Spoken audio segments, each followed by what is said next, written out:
कुंडलीकवरदा समचरणसरोजं सान्द्रणीलां मुदाभं गगननिहितपाणिं मण्डनं मण्डनानां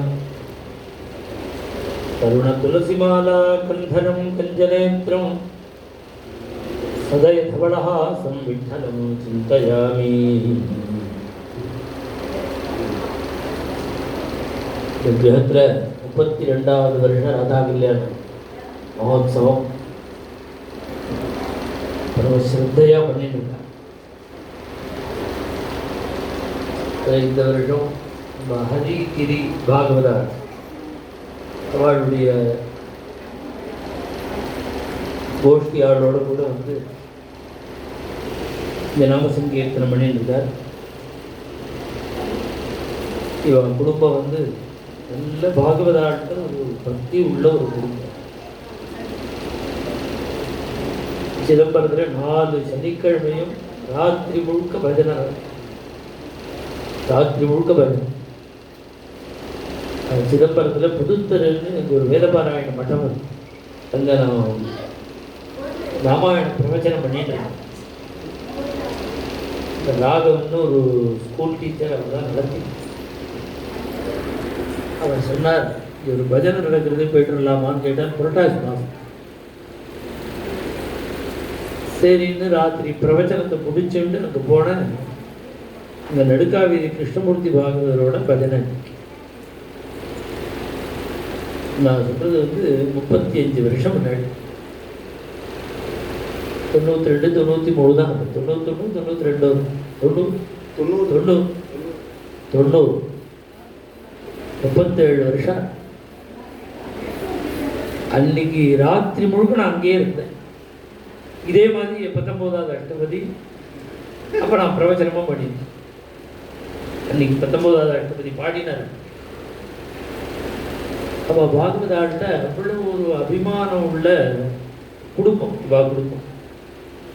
இவா ரொம்ப நல்லா பஜனை பண்ணுறான்னா அதுக்கு மூலம் என்னன்னா, குழந்தையிலேருந்து கேட்டு கேட்டு கேட்டு பாகவதாட்ட அவ்வளோ ஒரு சத்சங்கவான்.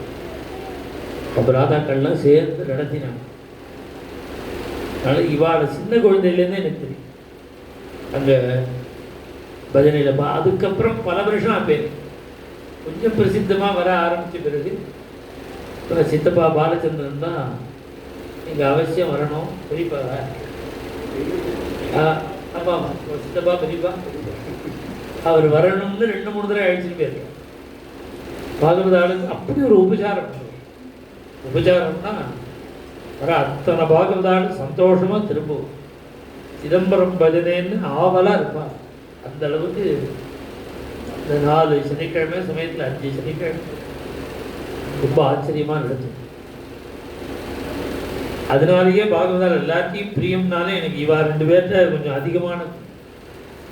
அது நல்ல குடும்பம், நிறைய பஜனை நடத்தின குடும்பம். அதுவும் பல வருஷமாக பண்ண பஜனை. அது புதுசு இல்லை, ரொம்ப வருஷமாக பண்ணிட்டு இருக்கா சிதம்பரம்.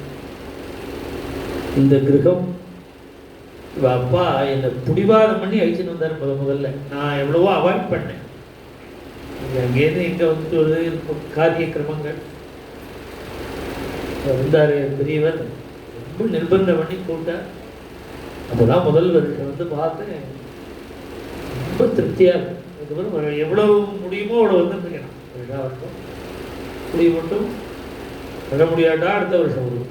இப்படி நடந்துருக்கு. காரணம் இந்த குடும்பமும் அவர் பெரியவர் அவ்வளோ பிரியம்.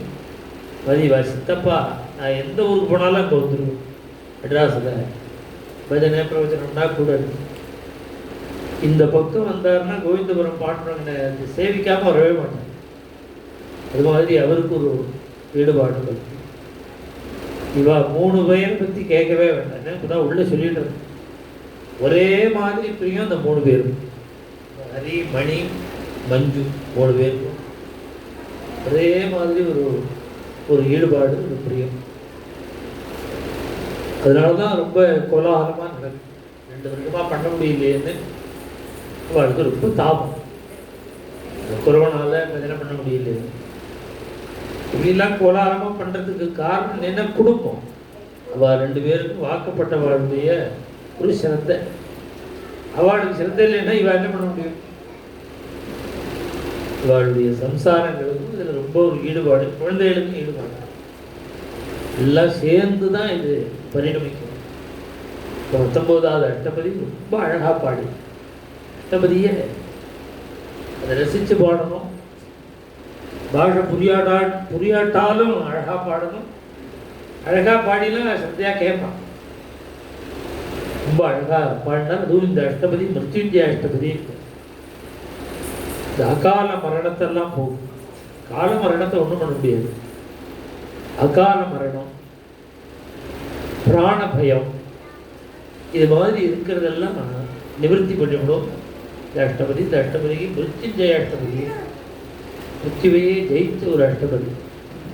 என்ன ஆச்சரியம்னா, இங்கேருந்து பூரி ஜெகநாதம் கிட்டத்தட்ட ஒரு 1400 கிலோமீட்டருக்கு மேலே, ஒரு 1500 கிலோமீட்டருக்கு இந்த ஊர்லேருந்து பூரி ஜெகநாதம்.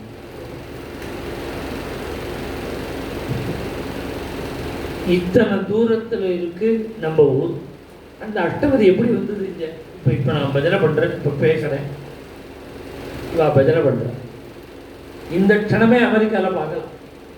அந்த ஃபெசிலிட்டிலாம் வந்து கம்யூனிகேஷன் அவ்வளோ சுலபம். ஒரு 1000 வருஷம் முன்னாடி இவ்வளவு சுலபம் ஆகுது. சைக்கிள் கூட கிடையாது. ஒரு இடத்துலேருந்து ஒரு இடம் போகணும்னா நடந்து போகலாம், இல்லை மாட்டு வண்டியில் போகலாம், குதிரை வண்டியில் போகலாம், வேற வழி இல்லை. அந்த காலத்தில் 1000 வருஷம் ஆகுது ஜெயதேவ். இந்த கீத கோவிந்தம் எப்படி நமக்கு வந்தது? எப்படி பிரசித்தமாச்சு? 200 வருஷம் தாண்டி ராதா கல்யாணம் நடக்கிற கிராமங்கள்லாம் சிதம்பரம் பக்கத்திலேயே தச்சக்காடுன்னு ஒரு ஊர். நான் நம்ம 40 வருஷம் முன்னாடி சொல்றேன். 40 வருஷம் முன்னாடி அந்த தச்சக்காடு பக்கத்துல தான் கீழமணக்குடின்னு ஒரு ஊர். அந்த கீழமணக்குடியில் நான் பிரவச்சனம் பண்ணேன், ராமாயண பிரவச்சனம் பண்ணேன், ராமநவமி. அப்போ தச்சக்காடுக்கு பக்கத்து ஊர் தான் ரொம்ப கட்ட வண்டியில் அந்த ஊர் பஜனைக்கு போகலான்னு வச்சுட்டு போனேன். எனக்கு பஜனையில் ஒரு ருச்சி உண்டு பிரவச்சனம் பண்ணுற காலத்துக்கு. அந்த பஜனைக்கு அங்கே போனேன். நான் அங்கே போகும்பொழுது 160 170 வருஷம் சீதா கல்யாண உற்சவம். அப்போ இப்போ 200 தீர்மானமாக தாண்டி இருக்கும். 1000 வருஷமா ஆறு கீத கோவிந்தம் அஷ்டபதி 200 வருஷத்துக்கு முன்னாடியிலேருந்து நம்ம ஊரில் இருக்கு. 300 வருஷமா இருக்கு. சத்குரு சுவாமிகள் தான் எடுத்துன்னு வந்தார், அழிச்சுன்னு அஷ்டபதியை நம்ம தேசத்துக்கு கொண்டு வந்தவர் சத்குரு சுவாமி. இது இன்னைக்கும் ஜீவிச்சிருக்குன்னா அதுக்கு காரணம் ஜெயதேவ சுவாமிகளுடைய ஒரு பக்தி. ஒரு 24 அஷ்டபதியை அந்த ஜெகநாதனுக்கு சமர்ப்பணம். இன்னைக்கும் பூரி ஜெகநாதன் போனவாளுக்கு தெரியும். அந்த சுவாமி சந்நிதி அடுத்த மண்டபம், அதுக்கு அடுத்த மண்டபத்துக்கு பேரு கீத கோவிந்த மண்டபம் தான். அங்கே கல்வெட்டு இருக்கு. அதை கட்டின ராஜா எழுதிட்டான். இந்த மண்டபத்தில் கீத கோவிந்தம் அஷ்டபதி தவிர வேற எதுவுமே பாடக்கூடாதுன்னு. அந்த இடத்துல ஒரு 22 வருஷம் முன்னாடி 7 நாள் தினப்படி 24 அஷ்டபதி பாடி. அப்போ கூட்டம் இவ்வளவு கூட்டம் இல்லை. இப்போ அசாத்திய கூட்டமாக இருக்கும் போது நாங்கள் 20 வருஷம் முன்னாடி பாடும்பொழுது கூட்டமே தினம் 24 அஷ்டபதி கீத கோவிந்த சப்தாகம்னு பண்ணி. இன்னைக்கும் அந்த ஊரை விட நாம தான் அஷ்டபதியை கொண்டாடும். அந்த ஊர்ல கூட அவ்வளவு பிரசித்தம் இருக்கு. நம்ம ஊர்ல தான் அந்த அஷ்டபதி எவ்வளவு பிரசித்தமா இருக்கு. அங்க அவளுக்கு தெரியும். முதல் அஷ்டபதி எல்லாருக்குமே தெரியும் அந்த ஊர்ல. ஏன்னா அது ஒரு க்ஷேத்திரமாக. நீ ஜெகநாதர் கோவிலுக்கு போனா நான் சொன்ன மண்டபத்திலேயே கல்வெட்டில் எழுதிருப்பா அந்த முதல் அஷ்டபதி. இந்த பிரளய வியோதிலே ஒவ்வொரு கல்வெட்டுலையும் ஒவ்வொரு சரணம் ஒரு 11 கல்வெட்டில் எழுதி வச்சிருப்பா. அதனால அந்த ஊர்காரா எல்லாருக்கும் தெரியும்.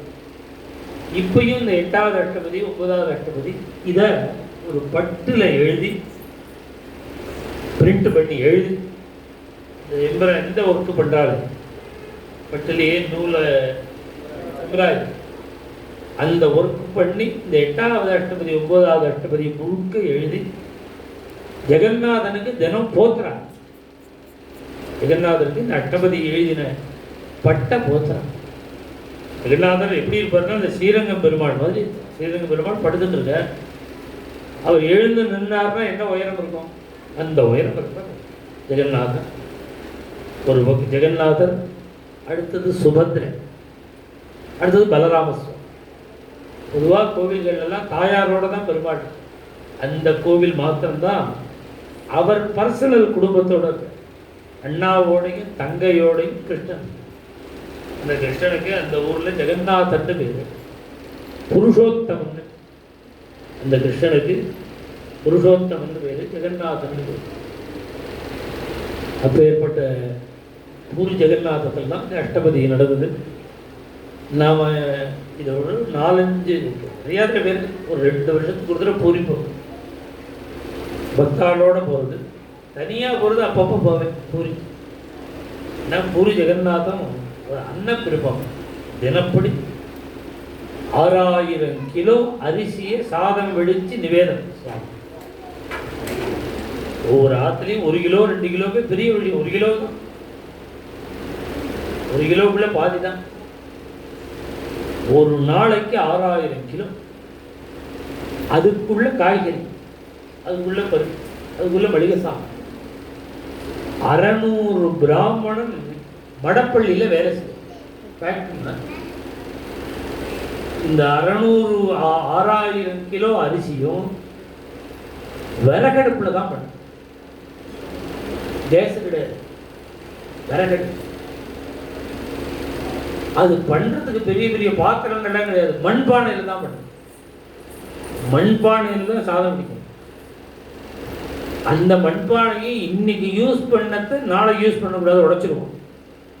365 நாள் புதுப்பானை, விறகடுப்பு. அப்படி ஒரு பெரிய மடப்பள்ளி. நம்ம ஊர் பெரிய கோவிலை விட பெருசாக இருக்கும் மடப்பள்ளி. நாம் பர்மிஷன் வாங்கி உள்ளே போய் பார்த்துட்டு வரலாம். பூரி ஜெகநாதன் 6000 கிலோ நிவேதனம். பாரத தேசத்தில் இந்த அளவுக்கு வேறு எந்த ஊர்லையுமே நிவேதனம் கிடையாது. இவ்வளவு நிவேதனம் அந்த ஊரில் ஒட்டிதான். அது மாத்திரம் இல்லை, அந்த ஊரில் ஏதாவது ஃபங்க்ஷன் பண்ணினான்னு வச்சுக்கோங்க, கல்யாணம் பண்ணுறா, சஷ்டத்தை பூர்த்தி பண்ணுறா, அப்புறம் சதாபிஷேகம் பண்ணுறா, சீமந்தம், உபநயனம், சமைக்கவே கூடாது. அந்த ஊர் தர்மம். சமையல்காரனை கூப்பிட்டு பர்சனலாக அதில் சமையல் பண்ணக்கூடாது. கல்யாண மண்டபத்தில், கல்யாண மண்டபத்தில் ஃபங்க்ஷன், சாப்பாடு மாத்திரம் கோவிலில் பணம் கட்டி ஜெகநாத பிரசாதம் தான் சாப்பிடும். இன்னைக்கும் அந்த ஊரில் போய் சட்டத்தை பூர்த்தி பண்ணினா சமையல்காரன் வரமாட்டான். நைவேத்தியம் சுவாமி நைவேத்தியம் தான் வரணும். நம்ம எத்தனை பேருக்கு வேணும்னு சொல்லிவிட்டோமோ சொல்கிறோமோ அத்தனை பேருக்கு வாங்கிச்சிடும், பணம் கட்டினா போதும். அப்படி ஒரு நியமம் ஜெகநாதத்தில் வச்சுருக்கா. உங்களுக்கு இப்போ அஷ்டபதியும் போது ஜெகநாதரை பற்றி நாம் ஸ்மரிக்கிறோம். ஜூலை மாதம் 2ஆம் தேதியிலேருந்து 7ஆம் தேதி வரை, ஜூலை 2ஆம் தேதி ஆகஸ்ட் 2 செவ்வாய்க்கிழமை, ஆகஸ்ட் 7 ஞாயிற்றுக்கிழமை. இந்த செவ்வாய்க்கிழமையிலேருந்து ஞாயிற்றுக்கிழமை வரையில் 6 நாள் பூரி இரவு சகசிர போஜனம். 1000 பிராமணால கூப்பிட்டு சகசிர போஜனம். இங்கே முன்னெல்லாம் நடக்கும், இப்போ கூட நடக்குது. இப்போ நம்ம எந்த ஊரில் வேணாலும் சகசிர போஜனம் பண்ணலாம். அதுக்கு என்ன நியமம்னா, சகசிர போஜனத்துக்கு இன்னைக்கு சொன்னவாளும் நாளைக்கு சொல்லக்கூடாது. ஒரே நியமம், இன்னைக்கு கூப்பிட்டவா நாளைக்கு சாப்பிடக்கூடாது. நாளன்னைக்கு வேணா கூப்பிடுறது, அடுத்த நாள் கூப்பிடக்கூடாதுன்னு ஒரு நியமம். பலன் என்னன்னா, நமக்கு இந்த ஜென்மால பண்ண பாபமும் போன ஜென்மால பண்ண பாபமும் தானே நாம சொல்றோம். வைதிக காரியமா சங்கல்பம் பண்ணும்பொழுது கூட இந்த ஜென்மாலையோ முற்பிறவியிலையோன்னு முடிச்சிடுறோம்.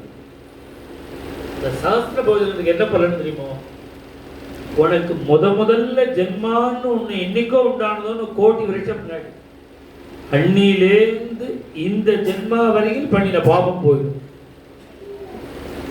ஒரு ஜென்மா 2 ஜென்மா இல்லை, எத்தனையோ யுகத்துக்கு முன்னாடி நீ பிறந்தியோன்னு மனுஷன், நீ உனக்கு கோடி ஜென்மம் ஆயிருக்கலாம், இல்லை 10,000 கோடி ஜென்மம் ஆயிருக்கலாம், அத்தனை பாபமும் போயிடும். சாஸ்திரபோதம் அங்கதான் ஏழை பிராமணாலாம் கிடையாது. பாக்கி இப்போ சிட்டியிலெல்லாம் வந்தால் ஓரளவு நம்ம தமிழ்நாட்டில் வைதிகள்லாம் சௌக்கியமாக இருக்கும். அங்கே அப்படி கிடையாது. அவளுக்கு மேக்சிமம் ஒரு நாளைக்கு பெரிய வருமானம்னா 200 ரூபா. இந்த நாளில் மார்க்கெட்டில் என்ன ரூபா ஓடுறது? காய்கறி மார்க்கெட்டில் 2 மூட்டை வாசலை கொண்டு வச்சா 200 ரூபா. அவளுக்கு ஒரு நாளைக்கு வருமானம் 200 ரூபா. பிராமணம் பூரி ஜெகநாதனுடைய சந்நிதியில 10,000 பிராமணர், 7 பிராமணர். இதனால சஹஸ்ர போஜனம் பண்ணினா புண்ணியம், பூரியில பண்ணினா பெரிய புண்ணியம். ஏன்னா வாஸ்தவமா 7 பிராமணர். அவளுக்கு இங்கேருந்தே வேஷ்டிலாம் ஆர்டர் பண்ணி 1000 வேஷ்டி, 1000 தீர்த்த பாத்திரம் எல்லாம் நம்ம ஊர்லேருந்தே கொண்டு போயிடும். இது மாதிரி 7 தடவை பண்ணியிருக்கேன் இந்த சாஸ்திர போஜனம். அவள் அங்கே போனாலே கேட்க ஆரம்பிச்சிடுவாள், நீங்கள் எப்போ முறையில் எப்போ பட்ட முறை அப்படி ஒரு பழக்கம் ஆகிடும். காரணம் பண்ணணுங்கிறது எதுக்குன்னா ஜெகநாதனுடைய பிரீத்தி. அஷ்டபதி பாடுறோம், பஜனை பண்ணுறோம், இந்த ஜெகநாதரை பற்றி பாடுற நம்மளை சௌக்கியமாக வச்சுருக்கோம். அங்கே இருக்கிற பிராமணர்லாம் சிரமப்படும். வேதாத்தியனம் பண்ணினவனுக்கு 200 ரூபா தான் வருமானம். சாதாரண பிராமணன் சொல்லல, வேதம் முழுக்க முடிச்சவனுக்கே 200 ரூபா தான். அப்படி ஒரு சாஸ்திர போதனை நடக்கப்படுவாங்க. நீங்கள் நம்ம இந்த யூடியூப்லலாம் கூட சொல்லியிருக்கேன், யாராவது வரணும்னா அவசியம் வரலாம். அங்கே வந்து தங்கிறது உண்டி அவா, இங்கேருந்து போயிட்டு திரும்பி வர்றது அவா பொறுப்பு, தங்கிறது அவா பொறுப்பு. ஆகாரங்கள்லாம் நாங்கள் தங்கியிருக்கிற இடத்துலேயே பண்ணிடுவோம், அதுக்கெல்லாம் ஒன்றும் செலவே கிடையாது. வர்றது போகிறது உண்டி அவா பொறுப்பில் வச்சுக்கணும். இது ரொம்ப ரேர் ஆப்பர்ச்சுனிட்டி. பூரி ஜெகநாதம் இப்போ அஷ்டபதி பாடுறோம், எத்தனை வருஷமாக இங்கே நடக்கிறது. இந்த ஜெகநாதர் ஒரு தடவை பார்க்கணுமா வேண்டாமா? இந்த அஷ்டபதி தானே பாடிக்கிறோம். அதனால் பாகவதாளுக்கும் சரி, பக்தாளுக்கும் சரி. அதனால் இந்த சாஸ்திர போஜனம் ஞாபகம் வந்தது ஜெகநாதர்னு ஒன்று, அதனால் சேர்த்து சொன்னேன். இவர் பூரி ஜெகநாதத்துக்கு பக்கத்தில் ஒரு 40 கிலோமீட்டரில் தான் இவருடைய கிராமம். கெந்துளின்னு பேர். கெந்துளின்னு இன்னைக்கு பேர். ஏற்கனவே கிந்து பில்வம்னு பேர். அதனுடைய மருவி இன்னைக்கு கெந்துளின்னு. அந்த ஊரில் அவதாரம் பண்ணினவர் பத்மாவதிங்கிற அவருடைய பத்னி. இவா 2 பேர் பூரி ஜெகநாதமே வந்து ஜெகநாதனுக்கே சேவை பண்ணி இப்படி 24 அஷ்டபதியை, இது முழுக்க பிருந்தாவன லீலை. பூரி ஜெகநாதத்தில் உட்கார்ந்து பிருந்தாவன லீலையே எழுதுறார். எழுதி ஜெகநாதன்கிட்ட சமர்ப்பணம் பண்ணுறார் இந்த அஷ்டபதி. இது மங்களகரம். ஸ்ருணு சுகதம் சுபதம். முதல் அஷ்டபதியே பலசு. நீ காது கொடுத்து கேடு போகிறோம். ஆற்றுல நித்திய கல்யாணமாக வாசலில் தினம் பெரிய கோலம் போடும். கோலம் போட்டு இப்படி காவியெல்லாம் போடுவோம். காவி போட்டால் மங்கள காரியம்னு அர்த்தம். ஸ்ருணு சுகதம் சுபதம். மேலே மேலே மேலே சகல பாக்கியத்தையும் கொடுக்கும், க்ஷேமத்தை கொடுக்கும், சௌக்கியத்தை கொடுக்கும். அதுதான் முதல் அஷ்டபதியோட பலசு. அது மாதிரி ஒவ்வொரு அஷ்டபதிக்கும் அதிலேயே கடைசியில் பலசு சொல்லுவேன். அப்படி மங்களகரமான ஒரு அஷ்டபதிகள், நமக்கு க்ஷேமத்தை கொடுக்கக்கூடிய அஷ்டபதி. இந்த குடும்பத்தில் ஸ்ரத்தையாக இந்த அஷ்டபதி பாடி சம்பிரதாயமாக இதுதான் உச்சிதம். இப்போல்லாம் என்ன பண்ணுறா, கார்த்தால ஒருத்தர் இந்த குரு கீர்த்தனை ஒருத்தர் பாடிவிடுறா, அஷ்டபதி ஒருத்தர் பாடுறா, தரங்க ஒருத்தர் பாடுறா, தியானம் ஒருத்தர் பாடுறா, திவ்யநாம ஒருத்தர் பாடுறா. அது ஒரு பூர்ணத்துவத்தை அடைய மாட்டேங்குது. இதுதான் பிராச்சீன சம்பிரதாயம். பாகவதால் 2 நாள் தங்கணும். இதில் முக்கியம் என்னன்னா பாகவதாலாம் தங்கணுங்கிறது தான். அவள் தங்கி அவளே தோடைமங்கலத்திலேருந்து ஆஞ்சநேய உற்சவம் ஹனுமார் கீர்த்தனை வரையும் அவளே அப்படி பாடுறது தான் ரொம்ப உத்தமம். அதே சம்பிரதாயத்தில் இந்த கிரகத்தில் ரொம்ப ஸ்ரத்தையாக நடந்துட்டு இருக்கா. இதே மாதிரி தர்மங்கள் தொடர்ந்து பகவானுடைய கிருபையில் இப்படியே நடந்துருக்கணும். நானும் பகவானை பிரார்த்தனை பண்ணிக்கிறேன். கோவிந்தபுரத்தில் ஒரு யாகம் நடந்தது. இன்னைக்கு ஒரு புதுக்கோட்டையில் ஒரு கும்பாபிஷேகம், நாளன்னைக்கு கும்பாபிஷேகம் காரியக்கிரமங்கள் இருக்கிறதுனால இன்னைக்கு அதை எட்டி பார்த்துட்டு அங்கேருந்து வர வழியில் இங்கே வந்துடுறேன்னு நேற்றுக்கே சொல்லிவிட்டேன். அவன் இங்கே வந்துட்டு இப்போ நேரம் கோயிலுக்கு பிறகு தான் போயிட்டு இருக்கேன். மேலே அஷ்டபதி ஆக்கிப்பா பூர்த்தி பண்ணி தியானம் திவ்யநாமம் எல்லாம் இருக்குது.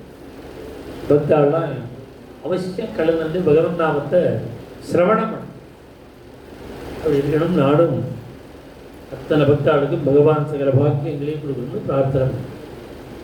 புண்டலீக வரதா